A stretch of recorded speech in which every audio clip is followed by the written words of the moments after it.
আজ থেকে দীর্ঘ 1 মাসের জন্য শয়তান তার জাত ভাই ইবলিস শয়তানের কাছে তার দায়িত্ব দিয়ে অবসরে গেছেন। এই 1 মাস পরে শয়তান আবার ফিরে আসবেন।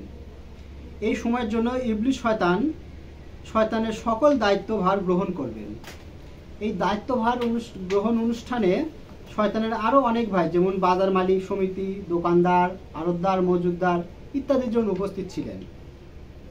তারা সবাই শয়তানকে আশ্বস্ত করেন শয়তানের অনুপস্থিতিতে আসল ইবলিস শয়তানের দায়িত্বই তারা পালন করবেন।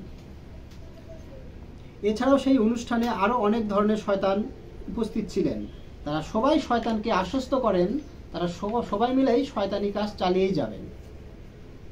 এই কথা শুনে শয়তান খুশি হয়ে ইবলিস শয়তানদের আরও অনেক দায়িত্ব দেন, যেমন বাজার নিয়ন্ত্রণ, চাল ডাল, সয়াবিন তেল ইত্যাদি সিন্ডিকেট।